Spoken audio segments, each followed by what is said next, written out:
Imagine walking through the grand streets of ancient Rome. The city is alive with power, golden statues, towering structures, and an army feared across the world. But beneath this grandeur lies a dark truth. Rome was not built on honor or democracy, it was built on fear. Fear of enemies, fear of rebellion, and fear of losing control. But history teaches us one lesson. When a ruler fears his own people, his empire is already doomed. This is the story of how fear made Rome the greatest empire of its time, and how paranoia led to its downfall. Rome's rise was nothing short of extraordinary. From a small city-state, it grew into a superpower, conquering vast lands across Europe, North Africa, and the Middle East. But how did it maintain control over such a vast empire? The answer lies in one simple strategy: rule through fear. The Roman Republic, before becoming an empire, had already mastered this. The Senate enforced strict laws and punishments were brutal. The infamous decimation was used to discipline soldiers. If a unit was caught retreating or disobeying orders, every 10th man was executed, regardless of innocence. This instilled obedience not out of loyalty, but out of sheer terror. As Rome expanded, fear became the primary tool of control. Slaves were treated as disposable. Millions were forced into brutal labor to build Rome's architectural wonders.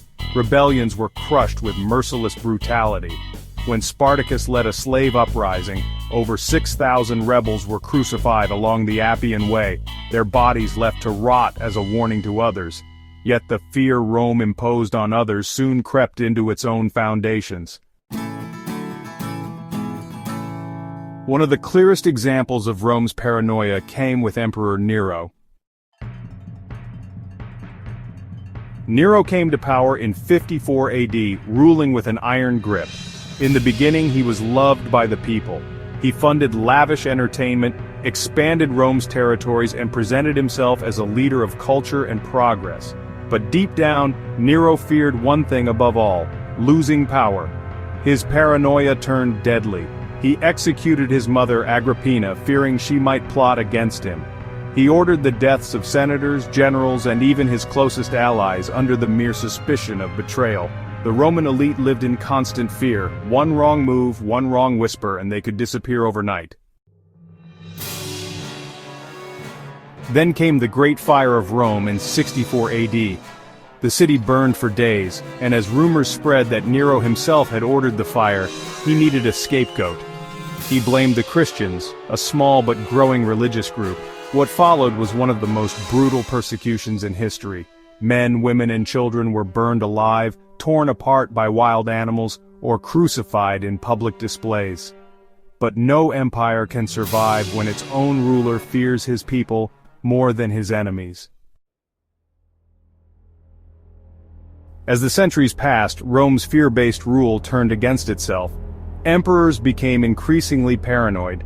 Caligula, one of Rome's most infamous rulers, executed hundreds out of suspicion.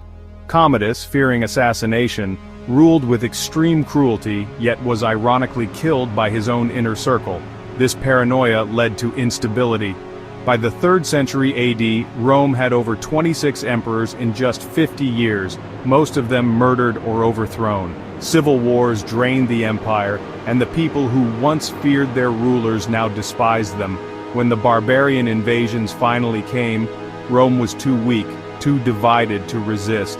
The very fear that had once kept it strong had now made it fragile.